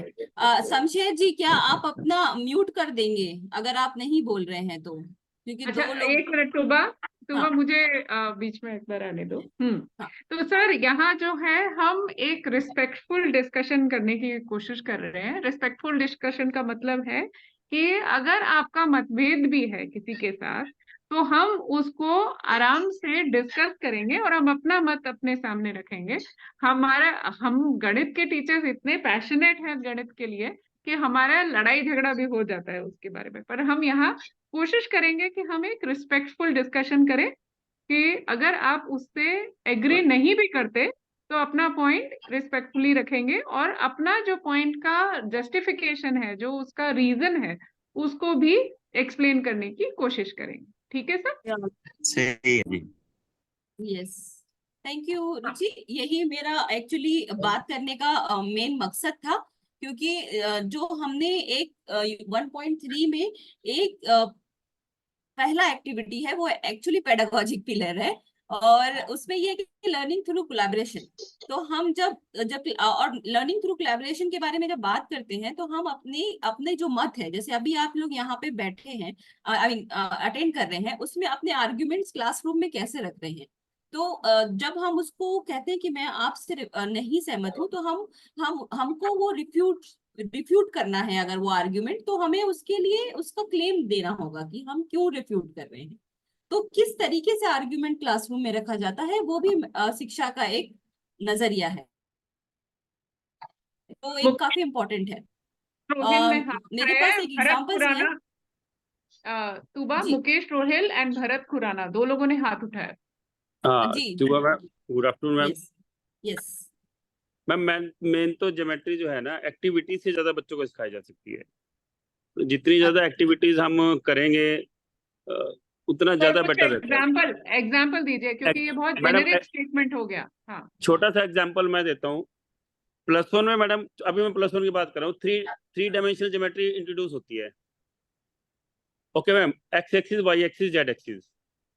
अब मैं वहां पे बच्चे, जैसे 2 डायमेंशन में पता है कि हम उसके क्वाड्रेंट 4 हैं, और 3 डायमेंशन में ऑक्टेंट है, 8 पार्ट है उनके। वो 8 पार्ट हमें उनको कैसे दिखाना है? हमें तो सिर्फ एक पार्ट दिखता है, X axis, Y axis, Z axis, तीनों पॉजिटिव पार्ट दिखते हैं। Plus plus minus, plus plus minus, तीनों माइनस या 2 माइनस पहले प्लस, वो कहाँ दिखेंगे उनको? उसके लिए मैडम मैंने एक कार्डबोर्ड पर 3 डायमेंशन के एक वो बनाया, पूरा प्रॉपर एक मॉडल बनाया, फिर बच्चों को दिखाया, फिर उनको कंसेप्ट क्लियर हुआ कि 8 कैसे है। ऊपर अगर तीनों प्लस हैं तो नीचे 1 माइनस 2 प्लस है, तो वो कंसेप्ट देख के आया उनको क्लियर। क्योंकि जब मैं पढ़ता था, जब मैं +1 +2 में था, तो मेरे को कभी भी 3 डायमेंशन क्लियर नहीं हुई थी। लेकिन SCRT में गए, वहां जब वो मॉडल देखा तो बड़ा अच्छा लगा, और मैंने वो बच्चों को दिखाया, तो बच्चों को एकदम 3 डायमेंशन ज्योमेट्री एकदम क्लियर हो गई कि ये हमारे 8 पार्ट हैं। सर, बहुत बहुत शुक्रिया आपका ये एक्सपीरियंस हमारे साथ शेयर करने का, और आई एम श्योर बाकी टीचर्स जो हैं उन्हें भी इससे लाभ होगा इस एक्सपीरियंस से, और वो कुछ एक नया ट्राई कर सकते हैं बच्चों मैम के एक छोटी सी बात और, इसमें यूनिट में ना, संक्षिप्त रहिए, क्योंकि संक्षिप्त दूसरे मैडम, लोगों को भी मौका देना है, मैं भरत कुमाराना को भी देना है। बहुत शॉर्ट बोलूंगा, बस एक लाइन में बोलूंगा मैम। ये ब्लूम्स टैक्सोनॉमी तेलंगाना, मतलब बड़ा कंट्रोवर्शियल सा और बड़ा टिपिकल सा सिस्टम है समझने में, और वो मतलब बहुत प्रॉब्लम हो रही है। मैं कैसे बताऊं आपको कि क्या बहुत समस्या आ रही है मैं समझने में। समझ गई सर। सर, कोई बात नहीं, अगर आप उससे सहमत नहीं हैं, आप वो नहीं, भी डिस्कशन फोरम में लिख सकते हैं। ब्लूम्स सहमत है, सहमति टैक्सोनॉमी की बात नहीं है आपस मैडम, में टफ है टफ है। टफ आ रहा है। अच्छा अच्छा, मुझे तो फिर मैं आपको गलत समझी, मुझे लगा आप सहमत नहीं है। नहीं आपको नहीं वो मैडम, टफ अगर लग रहा है, तो सर उसमें क्या आपको समझ में नहीं है? इज इट इंग्लिश मुश्किल लग रही है, नहीं मैडम, या वो इंग्लिश कॉन्सेप्ट ही दोनों में समझ में नहीं आ रहा है? कंसेप्ट थोड़े से अजीब से लग रहे हैं, कॉन्सेप्ट मतलब। नहीं समझ में आ रहे हैं? हाँ, और वीडियो भी नहीं चल रही है, वो ब्लूम्स टैक्सोनॉमी की वीडियो भी नहीं प्ले हो रही है मेरे उसमें ना। सुबह एक काम ये कर सकते हैं कि कुछ कुछ वीडियोस जिनको जो नहीं, आई थिंक वो उसकी कमी है, ब्रॉडबैंड जो इंटरनेट होता है ना Yes, उसकी कमी yeah. है, तो हम शायद व्हाट्सएप पे वीडियो उनके लिंक डाल सकते हैं इन वीडियोस के जो कोर्स में है।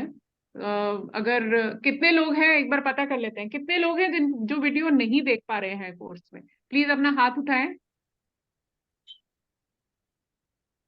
प्लीज हाथ उठाएं। और जब आपने हाथ उठाया हो तो उसको जरा उठाए रखिए थोड़ी देर तक, नीचे मत करिएगा, दोबारा मत क्लिक करिएगा।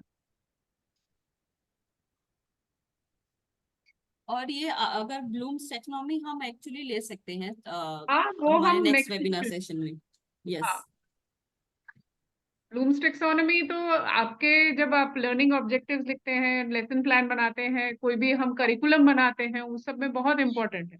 और तेलंगाना के टीचर्स ने वो समझ के ही अपना करिकुलम बनाया है। प्लीज हाथ ठीक है, उठाते चले जाइए क्योंकि आप लोगों में से सिर्फ 11 लोगों ने उठाया, तो ओके, तो लेट्स से कि 12 लोगों नहीं, 12 13, हाँ 13, लेट्स से कि मतलब 15 मान लोगों लीजिए को है। 15 है। और अगर मतलब लगभग 80 लोग ज्वाइन किए हैं यहाँ आज, और लगभग 150 लोग हैं, तो समझ लीजिए 30 लोग होंगे। अगर डबल भी कर दें तो भी 30 लोग मैक्सिमम होंगे जिनको कोर्स वीडियो नहीं दिख रहा है, इंटरनेट की कमी होगी। व्हाट्सएप में आप फिर भी डाल दीजिएगा तूबा, थोड़ा सा आपको काम होगा ये, बट आप व्हाट्सएप में उनके लिंक डाल दीजिए यस, उन वीडियोस के, ताकि वो लोग एटलीस्ट वहां से एक्सेस कर पाए। अब आगे बढ़ते हैं तूबा, कुछ ही 4 मिनट ही रह गए हैं, तो तो एक आप किस 4 तरह से। मिनट थोड़ा थोड़ा सा हम थैंक यू रुचि, जल्दी से खत्म करते हैं इसको। ये एक बड़ा ही सुंदर सा एग्जांपल लिया था कि congruent and construction of triangle के बीच में कोई रिश्ता है क्या, like are there any relationship, मतलब कुछ अगर कॉन्ग्रुएंट और कंस्ट्रक्शन ऑफ ट्रायंगल जब हम लेते हैं तो इसके बीच में रिश्ता कहना चाहिए, या कह सकते हैं कि क्या ये एक दूसरे के ऊपर निर्भर है। अगर कॉन्ग्रुएंसी नहीं आती तो क्या ट्रायंगल आएगा, कंस्ट्रक्शन ऑफ ट्रायंगल आएगा, या कंस्ट्रक्शन ऑफ ट्रायंगल आ रहा है तो कॉन्ग्रुएंट आ सकता है क्या, इसके बीच में ऐसा कुछ है। ये आप लोगों ने जो हाथ उठाया है वो अभी के लिए उठाया है या पहले के लिए है, तो एक बार वो अगर ये पहले वाले ही हैं, पहले वाले हाँ, हाथी हैं। प्लीज सभी लोग हैंड्स डाउन कर दीजिए। आप यस, हैंड डाउन बोलना भूल गए थे सुबह। हाँ सॉरी, हाँ हाँ, hands I- down please, first hands down, हाँ हैंड्स डाउन।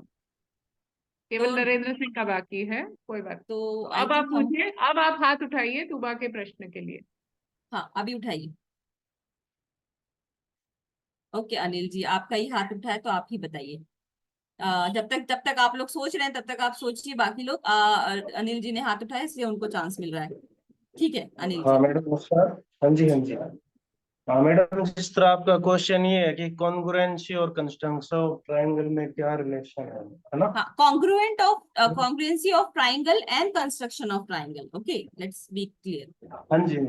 हाँ, तो नहीं, यहाँ पे कॉन्ग्रुएंसी ट्रायंगल की बात हो रही है। कॉन्ग्रुएंसी तो किसी भी ऑब्जेक्ट की हो सकती है मैडम, जिस तरह गाड़ी के चारों टायर है वो भी कॉन्ग्रुएंसी होते हैं हमारे अकॉर्डिंग तो उसका हम ट्रायंगल की कंस्ट्रक्शन से कोई रिलेशन होगा ना? नहीं सर, हम ट्रायंगल का सिर्फ डिस्कस करने की कोशिश कर रहे हैं, इसलिए हम congruency of triangle and construction of triangle की अगर स्पेसिफिक केस अगर हम लेते हैं, तो उस स्पेसिफिक केस में इन दोनों का आपस में क्या कोई निर्भरता है, कोई रिश्ता है कि नहीं, पढ़ाने के खासतौर पे जब हम ज्योमेट्री पढ़ा रहे होते हैं उसके लिए हमने ये प्रश्न उठाए। तो आप प्लीज उसका जवाब दीजिए। हाँ, बाकी हाँ सबसे अभी थोड़ा इसमें हटा दीजिए। मैडम, इसमें कॉन्ग्रुएंसी एक अलग कंसेप्ट और कंस्ट्रक्शन एक अलग कंसेप्ट है मैडम मेरे अकॉर्डिंग। अच्छा, हाँ, इसमें थोड़ी बहुत सिमिलरिटी हो सकती है लेकिन कंस्ट्रक्शन है वो टोटली डिफरेंट है कॉन्ग्रुएंसी से। क्योंकि ओके, कंस्ट्रक्शन में हम जरूरी नहीं है कि हम कॉन्ग्रुएंट ट्रायंगल ही कंस्ट्रक्ट करें, हम किसी भी टाइप का ट्रायंगल कंस्ट्रक्ट करना सिखा सकते हैं। हाँ, लेकिन कॉन्ग्रुएंसी में एक ट्रायंगल है, उसके कॉन्ग्रुएंट अगर कोई दूसरा ट्रायंगल हमें ड्रॉ करके दिखाना है तो वो उस केस में रिलेशन हो सकता है कॉन्ग्रुएंसी के साथ। अच्छा, okay thank you hello. Anil ji. हाँ, नाम नहीं समझ में आ रहा है, किसी ने कहा हेलो। हाँ जी मैम, रेखा बोल रही हूँ। जी जी, हाँ रेखा जी कहिए। नमस्कार मैम। मैम, नमस्कार। कॉन्ग्रुएंसी और कंस्ट्रक्शन में रिलेशन है, कि जब हम किसी चीज को ट्रायंगल को कंस्ट्रक्ट करते हैं, जब हमने कंस्ट्रक्शन करनी है तो सभी के कॉन्करेंट ही होने चाहिए ट्रायंगल। उसमें कंस्ट्रक्शन तभी हो करेक्ट तभी होगी जब सभी के ट्रायंगल कॉन्करेंट हो। ओके, तो जब आप कह रहे हैं कि सभी के, तो आप ये कहना चाहते हैं सभी के मीन्स सभी समझ लीजिए कि क्लासरूम में सभी बच्चे जो बना रहे हैं जी वो। जी ओके, हाँ तो जी थोड़ा मैम, हाँ जी तो रेखा जी थोड़ा और एक्सप्लेन करेंगे आप क्या कह रहे हैं? मैम। जैसे जब हम कंस्ट्रक्शन का क्वेश्चन देते हैं बच्चों को, तो फॉर एग्जांपल ट्रायंगल कंस्ट्रक्शन है तो उसकी जो एंगल्स दे रखे हैं और जो मेजरमेंट्स दे रखी है वो सभी की एक इक्वल मेजरमेंट्स होनी चाहिए, तभी वो कॉन्करेंट ट्रायंगल्स बनेंगे। कंस्ट्रक्शन तभी हम एक्यूरेट कहेंगे कि ये कंस्ट्रक्शन एक्यूरेट है, क्योंकि सभी के triangles concurrent. Oh thank you Rekha ma'am, ये इम्पोर्टेंट पॉइंट है कि हम जी लोगों को हम लोगों को इक्वल जो मेजरमेंट देने चाहिए तभी सभी के इक्वल होंगे। तो लेकिन काफी लोग ये सोच रहे हैं तो कंस्ट्रक्शन ऑफ ट्रायंगल है ना, उसका कॉन्ग्रुएंसी से क्या लेना देना है? रेखा जी। हम कॉन्करेंसी में तो एक्यूरेट मेजरमेंट होनी चाहिए। जैसे जो मेजरमेंट क्वेश्चन में दे रखी है उसी मेजरमेंट सिमिलर में डिफरेंट होता है, सिमिलर होता है, देखने में सिमिलर हो, उनकी इंप्रेशन छोटी बड़ी हो सकती है। ओके, मतलब आप ये कह रहे हैं देखने में सिमिलर हो लेकिन वो छोटे बड़े हो सकते हैं। जी, वो सिमिलैरिटी में होता है मैडम, लेकिन कॉन्करेंसी में वो एक्यूरेट एक जैसी ही होनी चाहिए, छोटे बड़े नहीं हो सकते हैं उसमें। ओके, तो एक मिनट रुकिए जा, हाँ, एक मिनट जस्ट एक मिनट रुक जाइए। रेखा जी कुछ कह रहे हैं, मैं उनके एक पॉइंट को एड्रेस करती हूँ, उसके बाद हम आगे के सवाल। तो रेखा जी ने कहा कि दो चीजें कही हैं। एक ये कि जब हम कंस्ट्रक्शन ऑफ ट्रायंगल करते हैं तो हमें ये उसके बीच में रिश्ता है कॉन्ग्रुएंसी का, कि सभी के ट्रायंगल एक जैसे होने चाहिए, तो ये इम्पोर्टेंट मत है। दूसरा एक है कि जब भी हम एक ही सभी के अगर इक्वल बनाने हैं तो हमें कंडीशन सबके एक ही देनी चाहिए, एक ही तरह के देनी चाहिए, तभी सबके सिमिलर बनेंगे। रेखा जी इतना ये मैंने सही पकड़ा है आपकी बात को? मैम कॉन्करेंट की बात हो रही है कि कॉन्करेंट तभी हो पाएंगे जब सभी के मेजरमेंट सेम होंगे। हाँ ठीक है, कॉन्ग्रुएंट तभी होंगे जब सभी के मेजरमेंट सेम होंगे। ठीक है, तो ये तीसरा मत है। हाँ, तो ये हमने 3 पकड़ा है जी। प्रमोद जी आप कह रहे हैं क्या कुछ? जी मैम धर्मेंद्र जी। मैं हाँ ठीक है। हाँ मैं कहना चाहता हूँ, इसको हम एक एक्टिविटी से समझा सकते हैं।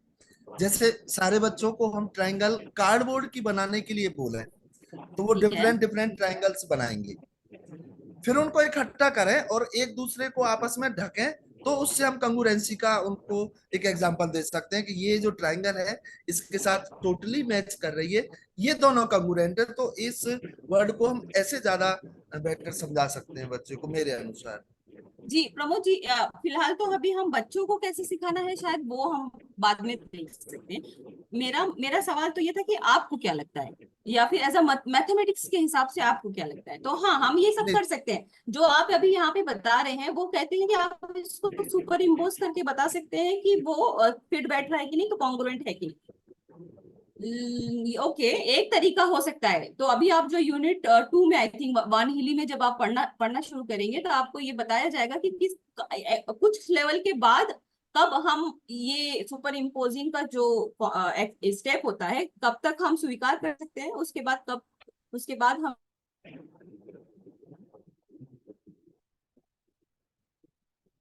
मतलब विजुअलाइजेशन के और अंडरस्टैंडिंग के। तो ये तो ठीक है, एक तरीका है।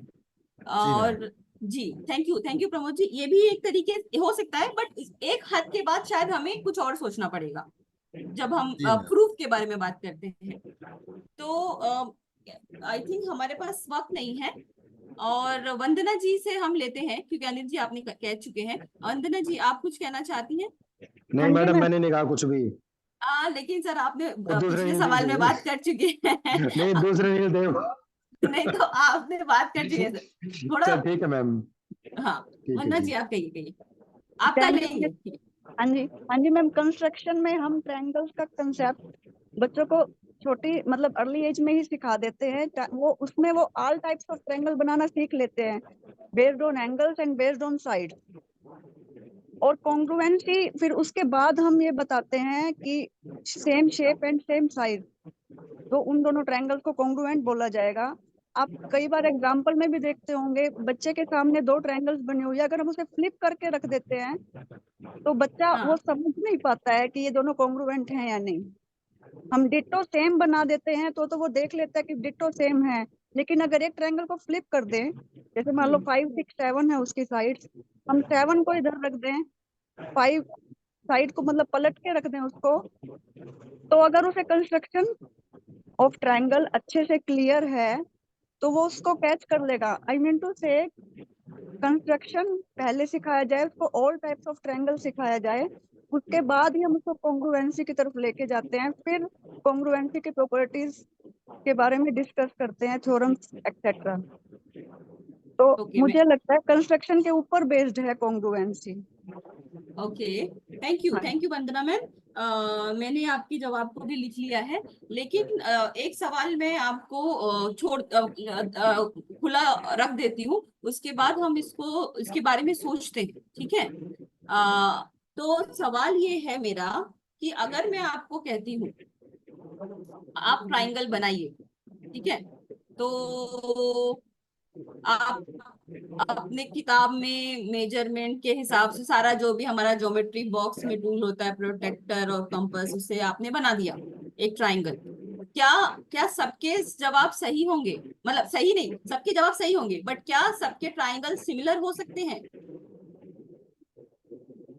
कोई भी अनम्यूट करके नहीं जस्ट बता मैडम, दीजिए। सिमिलर होना जरूरी नहीं है। हाँ, तो अगर मैंने कुछ नहीं कहा, मैंने अगर आपको कहा कि आप एक ट्राइंगल बना दीजिए और वो आप बना दीजिए, बस आपने अपना बराबर से इस्तेमाल किया स्केल का, प्रोटेक्टर का, कंपास का, और आपने बना दिए, ठीक है। पर सबके ट्राइंगल सेम नहीं बनेंगे, सही बनेंगे बट सेम नहीं बनेंगे।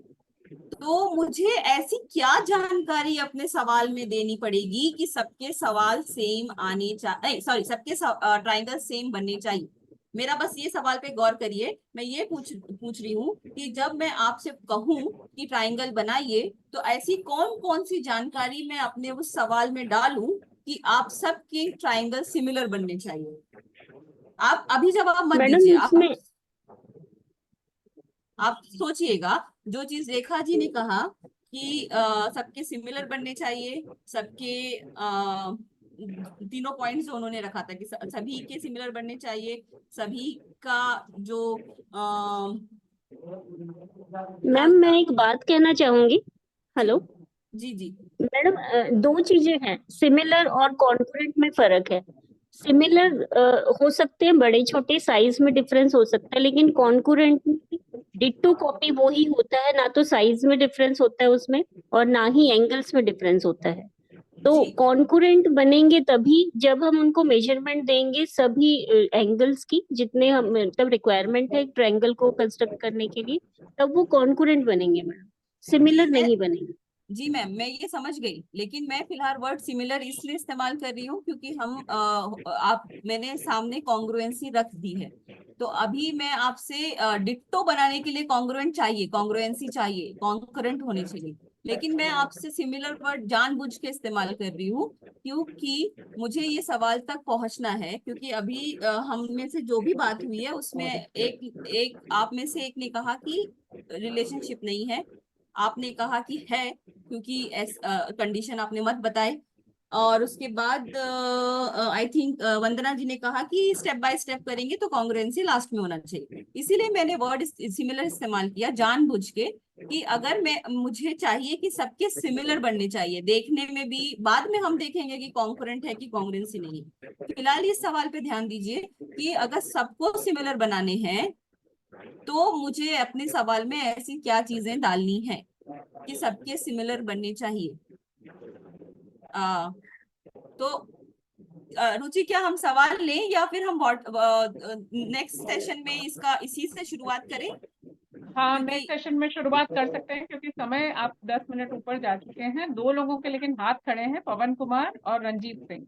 अगर इन लोगों ने पहले नहीं बोला है, सिर्फ इनको मौका दे दीजिए और तब उसके बाद हम सेशन समाप्त करेंगे। और सुबह एक बार आप फिर से जरा जो आपने स्क्रीनशॉट शेयर किया था व्हाट्सएप पे, कोर्स के ओवरव्यू का, और जो हमने डिसाइड किया है वो देख लीजिए जरा। उसमें कुछ लोग बोल रहे हैं डिस्क्रिपेंसी है, तो एक बार वो अच्छे से उनको बता दीजिए डिस्कशन फोरम के कितने मार्क्स हैं और असाइनमेंट के कितने मार्क्स। तो पवन अच्छा। कुमार, आप बोल सकते हैं, और संक्षिप्त में नमस्कार। बोलिएगा, केवल 1 मिनट मिलेगा। हाँ, बोलिए। नमस्कार मैम। यस मैं ये यस कहना चाहता हूँ कि कॉन्ग्रुएंट बनाने के लिए हमें साइड्स देनी पड़ेंगी और सिमिलर के लिए हम एंगल्स दे सकते हैं, जिससे जो ट्रायंगल बनेंगे वो सिमिलर बनेंगे। बस इतना ही बोलना चाहेंगे मैम। थैंक अच्छा। You so much. हाँ। एक और ने हाथ उठाया था। नहीं, एक सेकेंड बस, मुझे सिर्फ सवाल फिर से पवन जी का भी ओपन करना चाहिए। जैसे कि वंदना जी ने कहा था कि ट्रायंगल बनाने के लिए बोथ साइड और एंगल दोनों हो जाता है, तो आपने कहा कि सिमिलर बनाने के लिए एंगल और कॉन्ग्रुएंट बनाने साइड, तो यहाँ पे मतभेद है, तो इसके बारे में भी हम सोच सकते हैं। और दूसरे क्या थे, रंजीत जी? हाँ। जी, सबको नमस्कार जी। Yes, hello. नमस्कार रंजीत जी। हाँ जी, आवाज आ रही है? जी आ रही है, आप कहिए सर। हाँ जी। एक तो मैम कॉन्ग्रुएंट के लिए हमें कम से कम एक साइड और 3 चीजें देनी चाहिए। चाहे हाँ, तीनों और साइड्स हो या एक साइड और 2 एंगल्स दे सकते हैं, 2 साइड्स 1 एंगल हो सकता है। और सिमिलैरिटी के लिए हमें, मुझे लगता है कि कम से कम 2 एंगल देने होंगे, अगर हम लिमिट की बात करें, सबसे कम बात करें तो, क्योंकि तीसरा एंगल तो बच्चों को अपने आप ही पता चल जाएगा 180 के हिसाब से। और जो मेरा दूसरा थोड़ा सा मैं बोलना चाहता हूँ, जैसे आपने प्री टेस्ट था जो हमारा, उसमें मैडम आप अगर आंसर्स भी दे दें उसके साथ ही, जैसे हमारे सही या गलत आंसर्स टिक किए हुए थे, पता चल गया था हमें कि ये हमारा सही आंसर या ये गलत है, तो अगर उसमें हमें आप आंसर्स भी दे दो तो हम उस पर डिस्कस कर सकते हैं ज्यादा बेटरली, भाई ये क्यों वो गलत हुआ या आंसर तो हम कोर्स खत्म होने के बाद ही डिस्कस कर पाएंगे, क्योंकि वही हमें पोस्ट टेस्ट में भी आपके से पूछना है, तो कुछ प्रश्न तो अभी उन पे डिस्कशन नहीं हो सकता सर। जी, डिस्कशन तो फिर तभी हो पाएगी ना मैम, जब हमें आंसर पता चले। वर्कशॉप में डिस्कस कर लेंगे, जब हम जुलाई में वर्कशॉप में मिलेंगे तब हम डिस्कस करते जी ठीक हाँ, है मैम। और इस सवाल के ऊपर भी बहुत सारा डिस्कस कर सकते हैं, ये कंस्ट्रक्शन तो एंड बस कॉन्ग्रुएंस वो के ऊपर। आपका टाइम यस, एक्चुअली ओवर हो चुका है, आप इसको क्लोज करिए। और I would please request you कि वो जो डिस्क्रिपेंसी जो समझ डिस्कशन फोरम और असाइनमेंट के मार्क्स की है, वो एक बार क्लियर कर दीजिए सबको, है ना। ओके। डिस्क्रिपेंसी मुझे समझा नहीं एक्चुअली, मैं वही सोच रही थी डिस्कशन फोरम। सुबह जहां तक मेरे साथ आपका डिस्कशन हुआ था, तो हम 5-5 मार्क्स डिस्कशन फोरम के और 20 मार्क्स असाइनमेंट के दिए थे। बट जो आपने जी व्हाट्सएप पे शेयर किया है ग्रुप में, उसमें वहां पे 2.5 लिखा हुआ है डिस्कशन फोरम में, और असाइनमेंट में कुछ और लिखा हुआ है। कहीं आपने पिछले बार वाला स्क्रीनशॉट तो नहीं शेयर कर दिया ग्रुप में? नहीं, मैं यही शेयर किया, मैं यहाँ पे बता देती हूँ। 2.5 हुआ यूनिट 1 में जो है, अगर आप देखें तो 2.5 यूनिट 1 में है, और यूनिट 3 में 2.5 है, और यूनिट 2 में 5 है, और असाइनमेंट के लिए 20 है। अच्छा अच्छा, ठीक है ठीक है। तो Yes. यूनिट 3 डिस्कशन फोरम हुए ना, जो ग्रेडेड हाँ है। हाँ। हाँ, मुझे वही थोड़ा अ, गलत ध्यान था कि मुझे लगा सिर्फ 2 डिस्कशन फोरम, नहीं, इसलिए 3 मैं है। उनका 5-5, सॉरी, तो 3 डिस्कशन फोरम है। 2 के 2.5 मार्क्स है और 1 का 5 है। और तो सर वो 25 नहीं है, 2.5 है ना। हाँ, वो क्योंकि वो इतना छोटा है तूबा, तो कुछ लोगों को वो 25 दिखाई दे रहा है। एक्चुअली वो हम कोडिंग के जरिए उसको बढ़ा सकते हैं, बट वो कोड का एक बार सतीश से पूछना होगा। हाँ, वो उसको थोड़ा फॉन्ट बड़ा कर दीजिए वहां पे, ठीक है। लोगों को ठीक से दिख नहीं रहा है, वो दिखना चाहिए। अब सब गणित के शिक्षक हैं, इसका हिसाब तो वो सबसे पहले लगाएंगे मार्क्स का, राइट। ओके, तो हाँ मैं ये खत्म करती हूँ ये आज का सेशन, बट ये हाँ, अगर नेक्स्ट अगर सेशन कब हम रखेंगे और हम ओपन कब जुलाई में करेंगे अगर चैट? सॉरी, हाँ एक सेकंड, हम जुलाई में मिलने वाले हैं, तो इसका पूरा एक बढ़िया सी एक्टिविटी ही कर लेते हैं साथ में। जो ये सवाल है, क्योंकि अगले शायद सेशन में इसके थोड़ा सा जवाब लेंगे, बट हम ब्लूम्स टेक्नोमी, क्योंकि हमारा जो नेक्स्ट वेबिनार होगा वो कुछ और के लिए भी होगा, तो इसके लिए इस पर्टिकुलर चीज को समझने के लिए काफी वक्त दरकार है, तो हम थोड़ा लेंगे इसका टाइम, ठीक है। बट आप सोचिएगा, क्योंकि रंजीत जी ने एक बहुत ही इम्पोर्टेंट बात कह के चले गए, और वो आप लोग सोचिए उन्होंने क्या कहा था। आप इसकी रिकॉर्डिंग देखिए और फिर से ध्यान से सुनिए कि रंजीत सिंह ने हाँ, कहा था, ओके। और उसका उसमें बहुत इंटरेस्टिंग एक बात छुपी हुई है ना। और हम भी उसके बारे में मैं बोलना चाहती थी, बट अभी नहीं बोलूंगी, क्योंकि सभी लोगों को वो बात रियलाइज, एक अच्छे से रियलाइज होनी चाहिए। ठीक है, Yes. तो तुबा, हम चैट्स कब ओपन कर रहे हैं और नेक्स्ट सेशन कब है? चैट्स अभी तो हम मोस्टली मैंने सोचा है कि कल हम ओपन करते हैं थोड़ी देर के लिए, और मोस्टली टाइम बता दीजिए, टाइमिंग उनको। हाँ, जो हमारे साथ थोड़ा कोऑर्डिनेशन हुआ है टीचर्स का, वो ये है कि हम 12 से 2 रखें या 2 से 4 रखें तो बेहतर होगा, क्योंकि अभी हीट वेव्स की वजह से इंडोर हैं हम सब। Yes. ठीक तो है, तो आप हम 12 से 2 आपको रखेंगे या 2 से 4? आप एक टाइम उनको प्लीज बता दीजिए। 12 से 2 रखते हैं। ठीक, कल 12 से 2 कल मैं ओपन कर चैट दूंगी ओपन करेंगे। जी। हाँ, और नेक्स्ट वेबिनार कब है? Next week? ये एक्चुअली आप और मुझे एक बार पोल करना होगा, और हम सबको हम मिलके एक पोल करना होगा।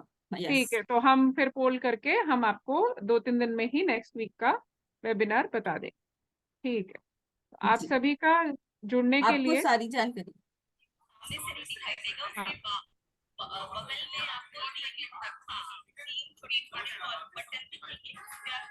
रुचि, तुम कुछ कह रही हो, कुछ आवाज नहीं आ रही है।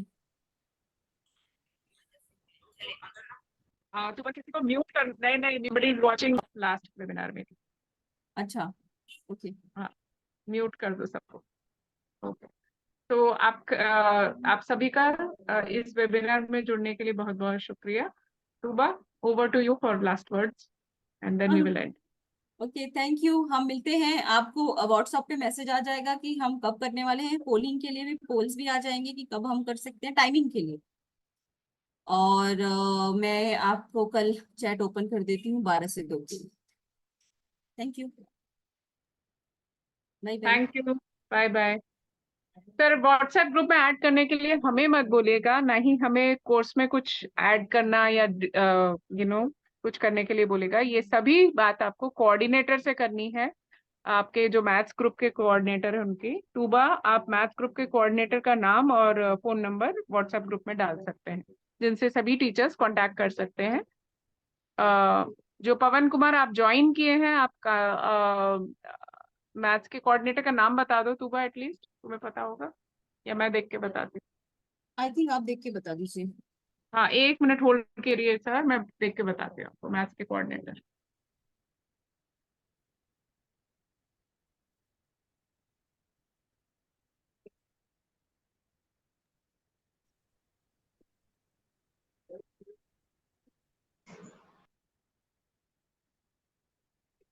मैंने हाँ, सारे सवाल लिखे हैं। सीमा रहेजा है मैथ के कोऑर्डिनेटर।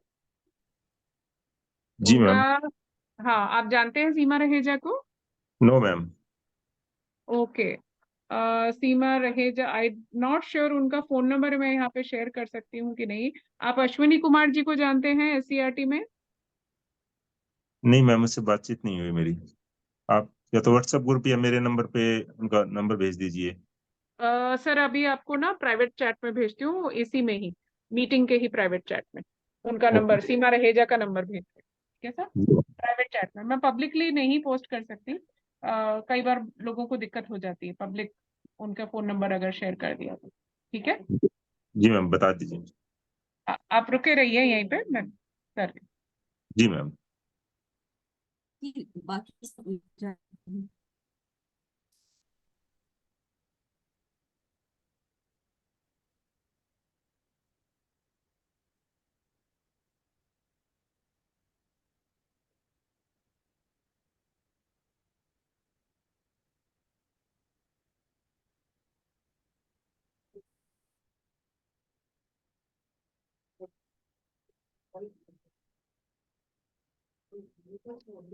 पवन कुमार जी कहाँ गए? ये रहे।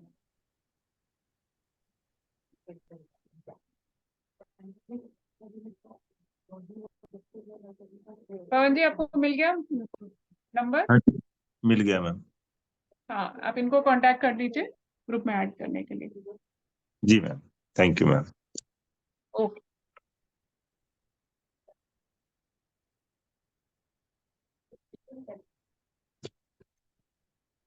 Okay, bye everyone. See you. Bye ma'am.